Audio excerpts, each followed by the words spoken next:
All right.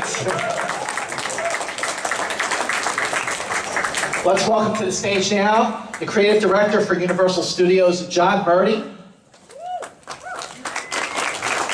Writer and producer of Back to the Future, Bob Gale.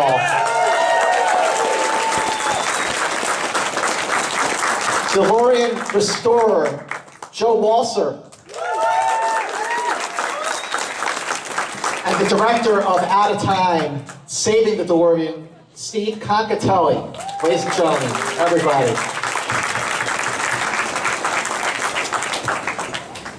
Wow, boy, I just would love to drive that thing off this lot here.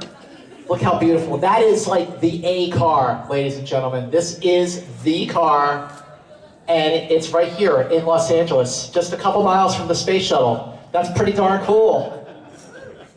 Well, I just want to start off, before we get into the restoration of the car, we wouldn't be here without the car itself, without these films, without this movie, which opened on July 2nd, 1985. And I guess the first question, and I'm sure maybe you all have the same answer or have different answers, what is it really about Back to the Future that people love it so much? Why it has endured, why it has inspired people to build their own DeLoreans? Let's start with you, John. I think particularly for my generation, and I graduated high school in 1985, I remember back in the 80s, like the 50s seems so nostalgic, you know, and I think that's true of kids today, you know, that are growing up. They look back on the 80s as being that nostalgic, but combining those two things in Back to the Future, I think for my generation, it was almost like the Wizard of Oz of my generation. Right. And I don't know if you guys agree with me or not, yeah. But it was this perfect movie that you could watch over and over and over again, and always get the same enjoyment out of it, and it's timeless. What about you, Bob? I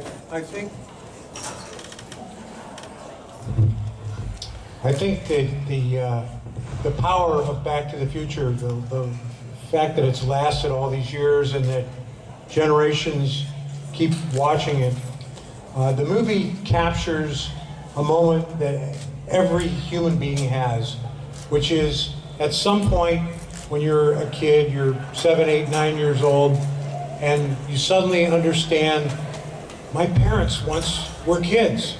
That's a huge, gigantic, cosmic idea.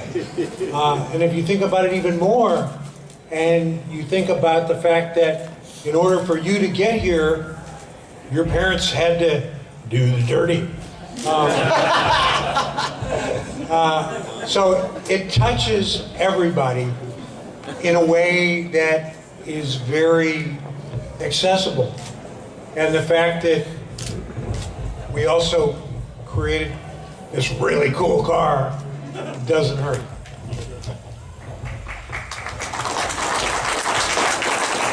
The amazing thing about the DeLorean is that it is a character. It is a character that when you get to the third movie and the train pulverizes the DeLorean on the tracks, like everybody in the audience thought it was like when Spock died in Wrath of Khan. It was like, oh my gosh! But what is it about this car that people just have such an attachment to it, just like they have an attachment to Doc and Marty? Well, it is the coolest car, in the world. But who wouldn't want to jump in? And there's so many reasons you might want to go back in time. Speak louder. So, what I was saying is the car is the coolest car in the world, and the fact that it time travels just makes it cooler, I think. Well, Bob, a lot of people may know this or they may not.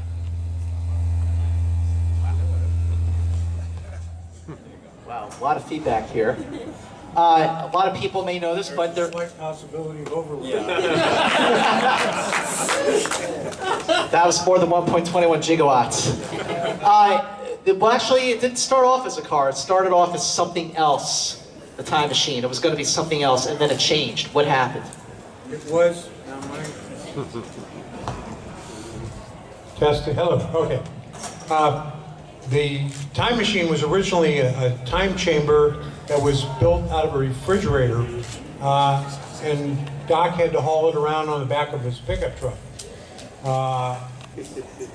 And when Bob Zemeckis and I were in pre-production, and suddenly we start having to think about this in terms of actually filming this stuff instead of writing it, Bob came in the office one day and he said, you know, Bob, messing around with this refrigerator, getting it on the truck, getting it off the truck, wouldn't it be better if the whole thing, if Doc built the time machine into a car, and then we don't have to do that?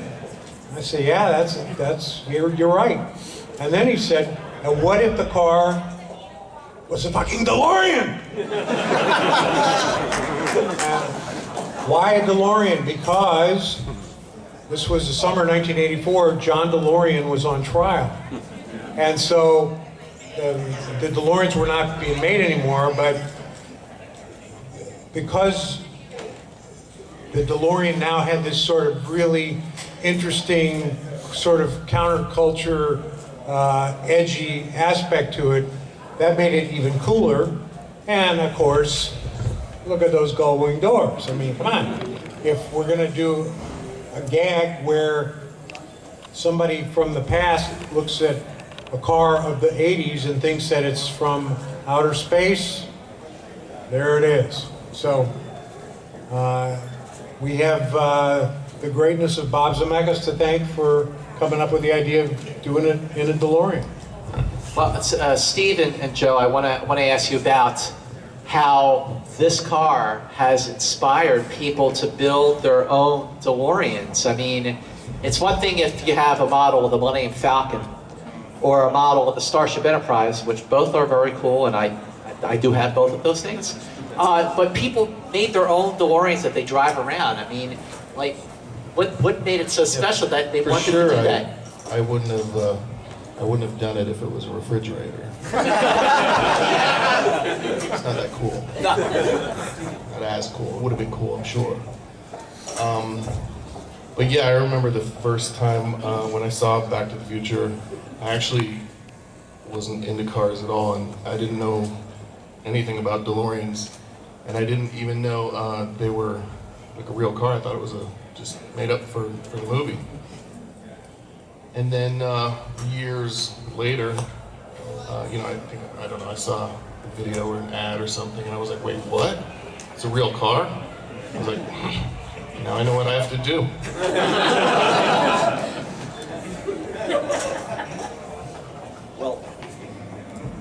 Well, I think this is working. Well, I think one of the things that inspires the fans. I mean, Joe has built 2 of what I consider the best replicas around, but it's just that it has such a realistic quality to it. You know, it's a DeLorean, and you can really get one, and as soon as you put the vents on it, everybody on the street points and says, "That's a time machine." And there's something about owning a piece of that, and I know there's a couple of the members of the restoration team in the crowd who own DeLoreans that are time machines, and everywhere they go, it's a parade. And there's just something about the love of Back to the Future and representing that and being an ambassador that appeals to fans. You know, Bob, I want to ask, what was it like the first time Steven Spielberg, Robert Zemeckis, Christopher Lloyd, and of course Michael J. Fox, like, do you remember what it was like for them the first time they saw the A car, the time machine? Well, they had the exact same reaction that everybody here had when you guys first saw it, because you read about it in the script, but then when you see it, and one of the things that we insisted on in creating the car, it's not, you know, it doesn't have this sort of machined look to it, because we thought about it reflects the character of the guy who invented it, Doc Brown. And for anybody that tinkers around in their garage and is putting stuff together, or in their basement, whatever, you're in a hurry to find out if it works, you know? So the wires are all exposed. Doc didn't have time to put housing on it. This thing looks like it could explode. And that's one of the things that makes it cool. So when everybody sees it, and that's the reaction that I mean, Michael said, I get to drive this? No, it's not the best driving car. It's not a performance car. But it's the movies. Let's see if you bastards can do 90. The actual stock speedometer of the DeLorean doesn't go up that high. And neither do the cars. Well, when it came to the restoration, what led to the restoration? And I mean, Back to the Future is as much of a crown jewel for Universal Studios as E.T. and definitely now Harry Potter. I mean, check out Universal Studios right now; it's pretty amazing. But what led to the restoration? How did you know that this was the A car? Yeah, I mean, you know, back in the old days, when, you know, movies were completed, a lot of times they would, you know, give props or you know, set pieces and things like that to the theme park to have it on display. And we didn't really know that it was, because there's multiple cars used for the film, we didn't know that it was the A car. And actually, I think, Joe, you could probably explain better than anybody, like, how Industrial Light and Magic labeled the car. Yeah, there were a lot of parts in the car that were actually scribed, you know, like A on it. It was like one of A, two of A, and in actually more places than we knew about. We found several that we didn't know about. The most obvious one is the little letter A Sharpied just inside the driver's side door, and you can actually see that in part 2. And yeah, it's awesome. Well, and you know, when we had the Back to the Future ride, the car used to be out in front of the ride. So you know, for much of its history, the car was outside. And you know, whenever you work around movies, one thing you really quickly learn about movies is when you build things for a movie, you don't build them to last forever. You know, we still have the Psycho House on the Universal backlot. Earlier this year, we just restored it. You know, that's been around for years, and they're not built to be put on display outside. So the car needed to be restored. I just happened to be walking down a hall one day in Universal, and I overheard a conversation going on in an office, and I kind of poked my head in, and I'm like, are you talking about the DeLorean? Because I have a really weird connection to this film. I grew up in Whittier, California. I still live in Whittier, where they filmed Back to the Future. I worked at the Point Hills Mall the year that they were filming in Back to the Future. If you guys know what I'm talking about, the time you first see the car, that's the parking lot of the Point Hills Mall in the City of Industry, Hacienda Heights. I worked in the toy store there, so I crashed his set when I was in high school, and I watched them film these scenes. When I started at Universal in 1989 as a tour guide, we were making Back to the Future Part 2, and I hung out on the set of that movie, and I kind of learned a lot of what I know about filmmaking from watching people like Bob and Robert Zemeckis making those films. So I had a long, long history for the film, so I immediately stuck my head in this office and I said, I want to be involved. Whatever we do, I want to be involved. And I think it was Bob's recommendation to get Joe involved. And at first I was like, the fans that built these replica cars, but he was absolutely right, because what they brought to the project, and documented so well in Steve's film, is passion. And once we started talking, I was like, and I'm kind of the unofficial studio historian for Universal, and I thought I knew a lot about Back to the Future. And these guys' knowledge blew me away at how much they knew about not only the movies, but the car itself. So once we all met about it, we knew that the car needed to be restored by the very people who had the most love for the film franchise, which is the fans. Oh, that's heavy. I really do love the circle of life, so to speak, with the DeLorean. That the films and the car inspired so many people to build their own cars, and now these fans, full of so much passion and love for this series, we're now returning the favor by restoring the A car, which is right here, ladies and gentlemen. Steve, I just want to talk about, and definitely Joe, where did you begin? Like, what was step one? That is a long question. Loaded question. That's a long way back. Step one on the whole journey? No. Step one, like, okay, you got the car. It's like, you're looking at it going like, okay, where do you start? Oh, you mean this car? Yes. Oh, yeah. The first thing we did was look at each other and say, What did we agree to? yeah, this is much bigger job than we expected. And we knew what we were getting into. We thought we knew, but we didn't know. It was bad.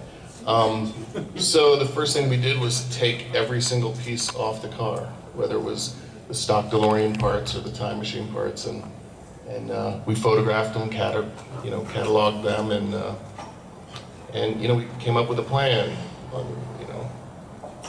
restoring a lot of parts.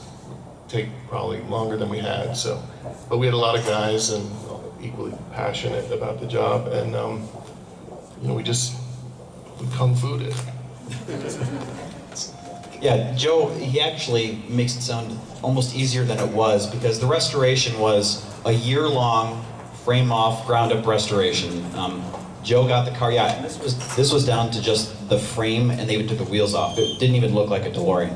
And you sit there, and you see it in that state, and your first reaction is this. I hope it goes back together. Yeah, like, oh my God, I hope we can put this back together, because Universal and Bob and millions of fans across the world are counting on that. It was a lot of pressure. It was a ton of pressure, especially on Joe, but Joe had a team of about 24 guys, the best DeLorean builders and time machine builders in the world, and from all over the planet coming. And they were insane. Yeah. I mean, these guys were crazy. I have the emails to prove it. Yeah.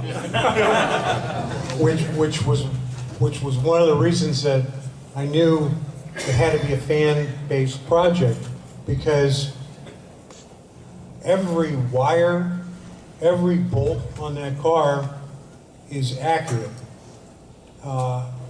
And these guys lost sleep trying to make sure that they replicated stuff. They contacted some of the original people that worked on the car. Chaffee, stand up. This is Michael There he Chaffee. is.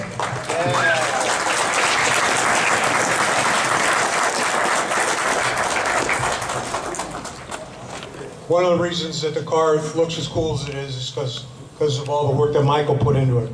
But I know there were moments when Joe would contact Michael, and Michael said, I don't know.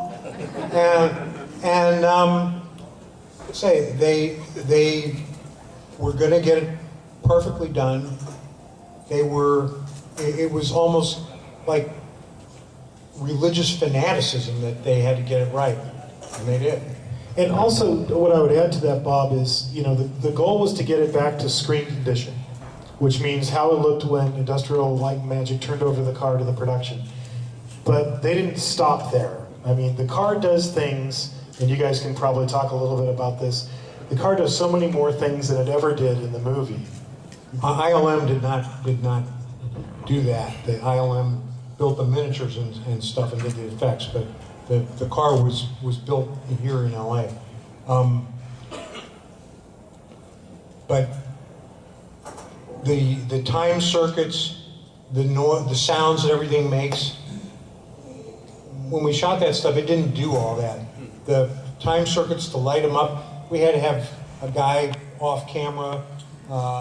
If you push the buttons on the keypad, it didn't do anything.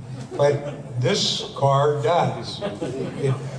You can input the time, the calendar dates. It makes all those noises. You turn the switch, it makes all those noises. It's all sound effects when we did it, but we had the best guys in the world working on this thing to make it as great as it could possibly be. Why?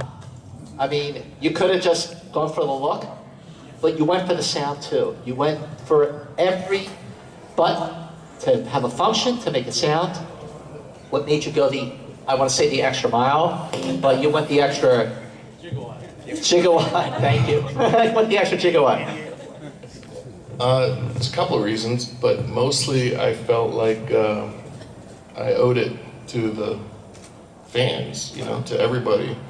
This was mine and the team's way of giving back to a movie that gave us so much for so long, and this was kind of us giving back, and we didn't want to do it half-ass. We wanted, I asked the team. Well, they asked me, what do you want it to do, and I was like, everything. It was a lot. And it does. So I'm actually going to just go out on a limb and say that if we actually took that thing to 88 miles per hour, it would go back in time. That was the running joke on the restoration team. They said that Joe took this project so serious, it was as if he expected the time machine to actually function. Yeah, but you don't know if it doesn't. Yeah. For both of you guys, when you saw the restoration complete, like, what did that feel like? Really proud.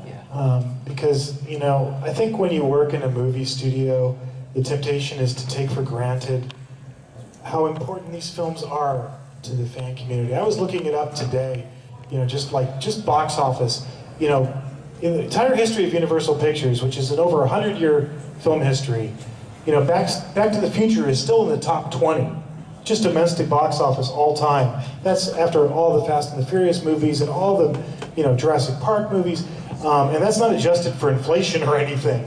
That's just how big of a hit this movie was. It was the #1 movie of the entire year back in 1985 when it was released. But even more importantly, it lives on and lives on from generation to generation to generation. And you meet so many people who just to be able to see the real car in person is such, and that's why a lot of you are here tonight. It's a huge, huge honor for all of us that got to work on this project to take something that is, one of the great icons of all of movie history and bring it back to life so that the fans can enjoy it for years and years and years to come. How about you, Bob? What was it like for you when you first saw it? Well, it was similar to when I first saw the finished car on the set. Remember, I'd been watching it being built, but the fact that it actually did all this stuff that the car in the movie didn't actually do. It was like the movie was right there in front of me. I was totally blown away, and it was just a fantastic moment to know that, all right, it's beautiful, it's perfect, and it's going to be around for a long time. How many of you went on October 21st to rewatch the 3 films on the big screen? All right, we have the best crowd here today, or what? Yeah, I stayed up though through till the end, and like the next morning, I was driving to work and I stopped off at Starbucks on the corner of Franklin and Highland, where all the homeless people hang out. And I'm in line and this guy's wearing a heavy vest. So I said, "Hey kid, what's with the life preserver?" And he's looking at me like, forget it. But one thing I noticed at the screenings was that there were a lot of kids running around with Back to the Future t-shirts, and that hat, that hat for Back to the Future 2, I saw somebody wearing a t-shirt that says Jaws 19. This time it's really, really personal. What is it like for Bob and John, the legacy of Universal Studios, that it's like crossing over into generations, just like the Star Wars movies have done? Well, it goes to what I said earlier about the fact that it captures that human moment, and kids get that, even though they don't understand every joke, they don't understand they may not understand every reference. It's Back to the Future. It's a human story, and the movies that live on are always about characters, and So many movies that live on are also family stories. And so this, you know, we got one of the best casts you can imagine. And you can watch Back to the Future over and over again because you love watching Michael J. Fox and Christopher Lloyd and Leah and Crispin Glover and Tom Wilson. Everybody knows who those characters are. They can identify with those characters. Everybody's been picked on by a bully. Everybody wants to knock the bully down on his ass. And everybody wishes they could travel through time and go find out what did my parents actually do that, or were they just handing me a whole bunch of crap all my life? He's a peeping Tom. How about, you know, John, for the decision to, like you said, when the car was on display, it was outside in front of the ride, and now it's here at the Petersen. Why is this the perfect place for the A car, the time machine DeLorean? Well, we had the car after Joe and the team restored it. We had the car on display indoors at Universal. But as you mentioned kind of at the beginning, we've got a lot of stuff going on right now. It's 75% of the park has changed, not only with Harry Potter, but it's just going through this epic transformation right now. The facility where we had the car on display is no longer there. So I remember emailing Bob and Joe and saying, the car is not going back outside. So, you know, no matter what happens, it's not going back outside. The work you guys did was so amazing. We got to make sure that it's preserved for all time. So it went into storage for a while, and we were looking for a place that would be appropriate for, you know, the car to go back on display. And the whole reason to do that, we could have left it in storage. It would be safe and everything would be wonderful and be preserved. But that would do such a huge disservice to the fans of this film. We wanted to have the car someplace where the fans could see and enjoy it. And when you think about where that could be in Los Angeles, we wanted it to be in Los Angeles where this film was made, you know.